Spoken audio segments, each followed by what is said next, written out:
जय हिंद दोस्तों। पिछला वीडियो में हम लोग देख चुके थे सिंधु घाटी सभ्यता, और इस वीडियो में हम लोग देखने वाले हैं हड़प्पा सभ्यता।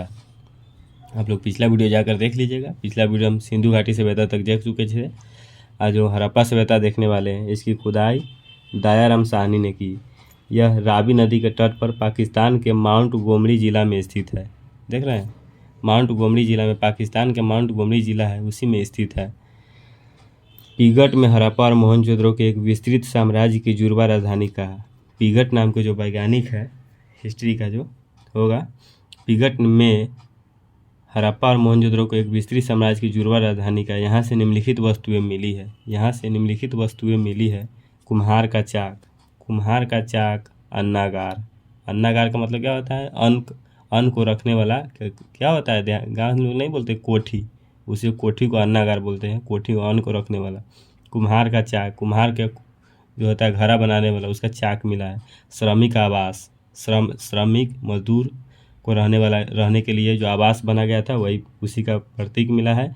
मातृ देवी की मूर्ति, देवी माता जो उस समय जो वो लोग जो जिस देवी को पूजा करते थे, उस मातृ देवी की मूर्ति मिली है। हड़प्पा की खुदाई में लकड़ी की ओखली, लकड़ी का ताबूत, RS-37 कब्रिस्तान, हाथी का कपाल, हाथी जो होता है उसके कपाल, कंकाल मिला है। स्वास्तिक चिन्ह नोट में दिया हुआ है कि चांदी का सर्वप्रथम प्रयोग हड़प्पा सभ्यता के लोगों ने ही किए थे। चांदी का सर्वप्रथम प्रयोग, ये क्वेश्चन बन सकता है ऑब्जेक्टिव में कि चांदी का सबसे पहले प्रयोग कब हुआ था? तो हड़प्पा सभ्यता के लोगों ने किए थे। अब सिर्फ मोहनजोदड़ो आ गया। मोहनजोदड़ो की खुदाई 1921 में हुआ था। इसकी खुदाई सन 1921 में राखल दास बनर्जी ने की। यह पाकिस्तान के लारकाना ज़िले में स्थित है। यह सिंधु नदी के तट पर स्थित है। जो पाकिस्तान का जो लारकाना ज़िला है वहीं स्थित है। यह सिंधु सभ्यता का सबसे बड़ा शहर है। और ये नोट है, खान सर का नोट है, अभी लेटेस्ट 2022 का है। और आप लोग इस गारंटी देते हैं इस बात का, ये वाला आप लोग पढ़ लीजिएगा तो सफलता निश्चित है। यहाँ मृतकों का एक बहुत बड़ा टीला मिला है। बोलते हैं ना कि रख हौसला वो मंजर भी आएगा, प्यासे के पास चलकर समंदर भी आएगा, यूं ठग के मत बैठ है मंजिल के मुसाफिर, मंजिल भी मिलेगी और मिलने का मज़ा भी आएगा। यहाँ से निम्नलिखित वस्तुएं मिली है। चलिए देखते हैं हम लोग। जैसे मोटिवेशन होता है, मोटिवेट भी रहना जरूरी है। यहाँ से निम्नलिखित वस्तुएं मिली है। पुरोहित आवास, जो ये हड़प्पा सभ्यता से तो ये मिले थे। कुम्हार का चाक मिला था उधर ऊपर। ये मोहनजोदड़ो से ये निम्नलिखित आवास मिले। ये पुरोहित आवास, घर में कुआं, घर के अंदर ही कुआं था। पुरोहित आवास था। विशाल स्नानागार, मतलब बहुत बड़ा स्नान करने के लिए स्नानागार था, बहुत बड़ा। अन्नागार, यहाँ भी अन्नागार है, सेम है वहाँ जैसे। सूती वस्त्र मिला था। स्वास्तिक चिन्ह मिला था। सबसे चौड़ी सड़क था उस समय, मतलब हम लोग का उस समय सबसे चौड़ी सड़क मिलता। आज तो सड़क को रद्द करके रख दिया है, फिर भी सुधार हो रहा है बहुत। सभागार, पशुपति शिव, भोला बाबा, हर हर महादेव, शिव जी का मूर्ति मिला है। कांसे की नर्तकी, कांसे का होता है ना, उसका नर्तकी मिला है, डांस करते हुए उसका हाथी था, क्या बोलते हैं उसको, चिन्ह था। तांबे का ढेर मिला है एक जगह, बहुत सारा ढेर मिला है। नोट में दिया हुआ है मोहनजोदड़ो का अन्नागार सिंधु सभ्यता का सबसे बड़ा भवन का इमारत है। मोहनजोदड़ो का जो अन्नागार था, पूरे सिंधु सभ्यता का सबसे बड़ा भवन था वो। रिमार्क, स्वास्तिक मोहर सर्वाधिक मोहनजोदड़ो से मिला है, जिसका निर्माण सिलखरी से हुआ था। हो गया मोहनजोदड़ो, हो गया। अब चंदहुद्रो 1931 में हुआ था इसकी खुदाई। 1931 में गोपाल मजूमदार ने की। यह पाकिस्तान के सिंधु नदी के तट पर स्थित है। यह एकमात्र शहर जो दुर्ग रहित है। यह एक औद्योगिक शहर है। यहाँ से निम्नलिखित वस्तुएं मिली है। यहाँ से भी देखिए क्या क्या वस्तु मिली है। मेकअप सामग्री मिली है यहाँ से। लिपस्टिक, औरत लोग जो होता है श्रृंगार, लिपस्टिक। शीशा मिला है, मनका मिला है। मतलब जितना इससे पर यह पता चलता है कि औरत लोग कितना उस समय, उस काल में भी औरत लोग कितना मतलब फैंसी दिखावा के लिए कितना हुआ था। जो गुड़िया मिला है, बच्चे लोग जो गुड़िया खेलते हैं वो गुड़िया मिला है। सुई मिला, अलंकृत ईंट मिला है। बिल्ली के पीछा करता हुआ कुत्ता, कहीं पे नहीं प्लास्टर वस्तर हुआ रहता है वहाँ पर, उसी प्लास्टर के दौरान बिल्ली दौड़ जाती है उसी प्लास्टर पर, तो उसका छाप हो जाता है। उससे पैर से यह पता लगाया गया कि बिल्ली को खरीदते हुए कुत्ता पीछे से दौड़ा देता है उसको, तो वही दिया हुआ। यहाँ पर रोपर की खुदाई 1553 में हुआ था। यहाँ पर रोपर दिया हुआ है, रोपर की खुदाई 1553 में की गई थी। यह पंजाब के सतलज नदी के किनारे स्थित है। यहाँ मानव के साथ साथ उसके पालतू जानवरों का भी शव मिला है। यहाँ ही सब नवपाषाण काल में जम्मू कश्मीर के बुरझोम में मिला है। बनवाली, इसकी खुदाई रविंद्र सिंह ने की। यह हरियाणा में स्थित है। इसके समीप रंगोई नदी है। यहाँ जल निकासी की व्यवस्था नहीं थी, जिस कारण घरों में सोख्ता मिला है। जल बाहर निकालने की व्यवस्था नहीं थी, जिस कारण घर में ही बालू उलू रख के आदमी सोख्ता बना लेता था पहले। यहाँ की सड़कें टेढ़ी मेढ़ी थी। यहाँ की सड़कें टेढ़ी मेढ़ी थी। कालीबंगा, इसका अर्थ होता है काली मिट्टी की चूड़ी। कालीबंगा का क्या अर्थ होता है? काली मिट्टी की चूड़ी। यहाँ से अलंकृत ईंट, चूड़ी, जोता हुआ खेत, हल एवं हवन कुंड मिले हैं। यह राजस्थान के सरस्वती घग्गर नदी के किनारे हनुमानगढ़ जिले में स्थित है। इसकी खोज अलमानंद घोष द्वारा की गई। इसकी खुदाई बीके थापर तथा बीबी लाल ने की।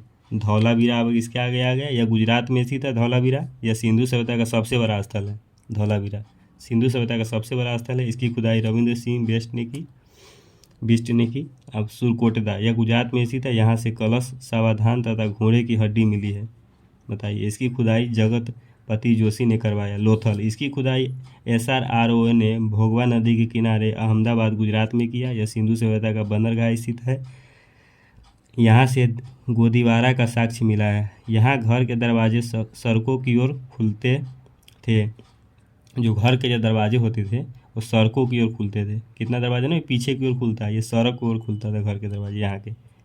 यहाँ के फारस की मुहर मिली है, जो विदेशी व्यापार का संकेत है। यहाँ से युगल सावधान मिला है, जो सती प्रथा का प्रतीक है।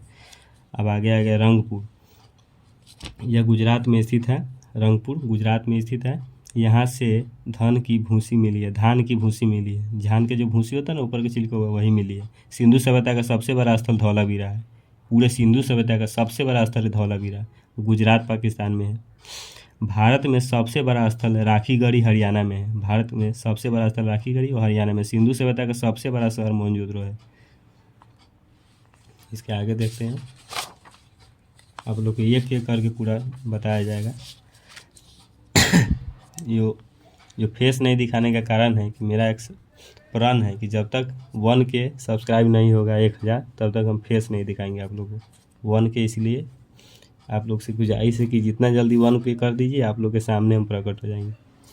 ये कुनाल हो गया। यह हरियाणा के हिसार जिला में स्थित है। कुनाल जगह का नाम है। यहाँ से चांदी के 2 मुकुट मिला है। सिंधु सभ्यता की विशेषता अब आ गया। सिंधु सभ्यता एक नगरीय शहरी सभ्यता थी। बहुत मतलब नगरी शहरी जैसा अभी के जो टाउन होता है, टाउन उससे भी ज़्यादा उस समय का कितना दिमाग तेज देश था कि शहर की तरह एकदम सभ्यता थी। सिंधु घाटी सभ्यता, इतना पुराना सभ्यता है, फिर भी बताइए अभी का तो रद्द करके रख दिया है सब। यहाँ की सड़क एक दूसरों को समकोण पर काटती है। यहाँ की जो सड़क है, मतलब उस समय का सड़क इतना सब डेवलप था उस समय कि एक दूसरे को समकोण पर काटती थी, तथा यह पूर्व पश्चिम दिशा में थी।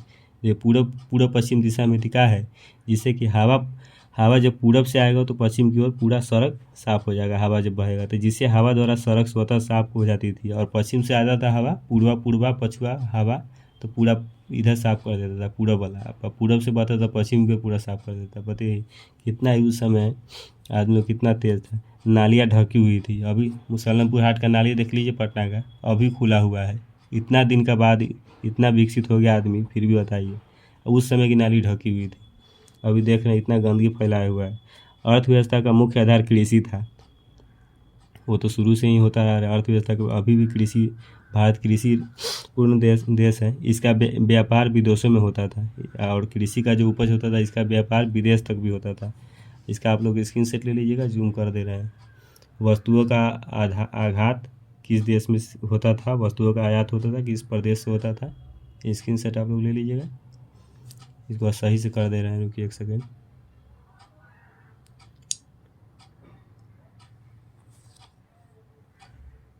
इसको सही से जूम कर दे रहे हैं, लाइट थोड़ा बढ़ा दे रहे हैं। अब लोग इसका स्क्रीनशॉट ले लीजिएगा, ठीक है।